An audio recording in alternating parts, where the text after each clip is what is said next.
D-Mark. And action! I'm gonna steal the Declaration of Independence. Cut. Terrific. It's such a quirky idea that anybody thinks to be audacious enough to steal the Declaration of Independence. They kind of laugh at him, especially these two young guys who walk in there that basically have no expertise. And you sort of go with it, and it doesn't matter that it's absurd, it's fun. But anyone that can do anything is going to think we're crazy. But anyone crazy enough to believe us isn't going to want to help. Cut. Cut. It's going another way, please. The key elements of it are these historic places. When you're filming at the National Archives, I mean, you have a certain awe of it yourself. You can't storm in and bully your way into the National Archives. It's very complicated. This isn't something we've made up. Action. The only way to protect the Declaration is to steal it. It can't be done. It's impossible. Cut. When we began this movie, the National Archives security system had been in existence since 1957. It was really outdated and barely working. So we were so excited because we could use that in the story, and stealing it was so much easier. They shut down the archives after 9/11 and redid the whole thing. So we had to find out a way to steal it with the new security system. The security as it relates to the Declaration of Independence is what I would call maximum security. It is the most sophisticated, secure, safe system. Obviously, these documents are incredibly valuable. So, guys, there's a lot to work out here. Lovely. That's great.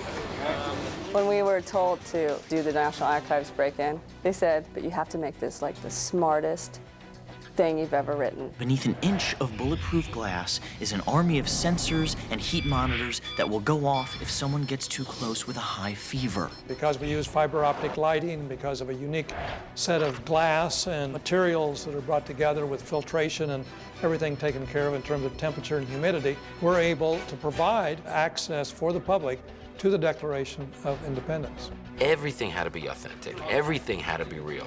If they're going to try to break into the National Archives, hire someone who would break into the National Archives and have him tell you how he'd do it. I said, I need a guy that can tell me how to break into the National Archives.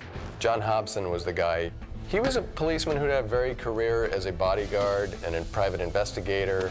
He didn't know about the National Archives. He knew about breaking and entering. If I needed to steal something, how could I go about it? So I presented him with the case.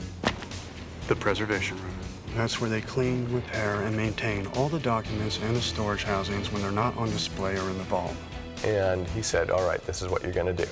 This is where it is. This is the entrance. This is how the vault works. This is when the vault doors open. This is when they close. This is where you'd have to come from to do a job like this. Get out of there. Get out of there now.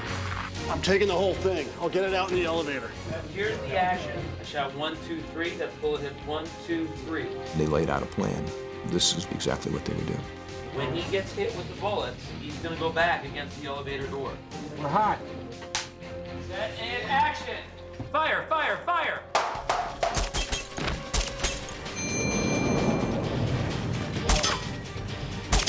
Who's shooting? He's got a bloody map. Cut. Excellent. Check the gates. We couldn't shoot the entire theft of the Declaration of Independence in the National Archives. They'd probably get a little upset. They made inside of the National Archives, they constructed the whole hall, which looks pretty much identical to the one in Washington. But they cooperated with us. They gave us their research, their drawings, computer pictures of what it was going to look like. We took it from there and developed our own look. Hey, Mark, speak. Camera, Mark. Background. Action. Here's to the men who did what was considered wrong in order to do what they knew was right. In this shot, I liked looking at this extraordinary set that was designed as a replica of the National Archives, almost to the inch. Action. Looks like animal skin. How old is it? At least 200 years. Really? Sure? Pretty darn.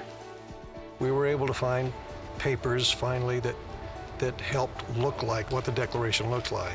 We were able to get a photograph of both sides of the Declaration of Independence as it looked a few years ago. When you talk about the most valuable holdings, you have to start with the charters, and you have to start with the Declaration of Independence, because without it, there wouldn't have been a Constitution, there wouldn't have been the Bill of Rights. Of all the ideas that became the United States, there's a line here that's at the heart of all the others.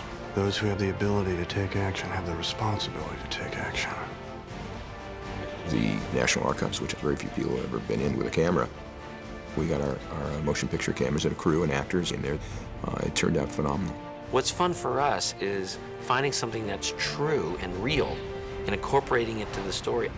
There's no more important document than the Declaration, and it's as well the Constitution and the Bill of Rights, that we have in our custody for the American people. That those documents, people will be able to see them as far as we can see into the future. I'm not going to let you steal the Declaration of Independence. Code red, code red. We have a break-in. This is it. Game on.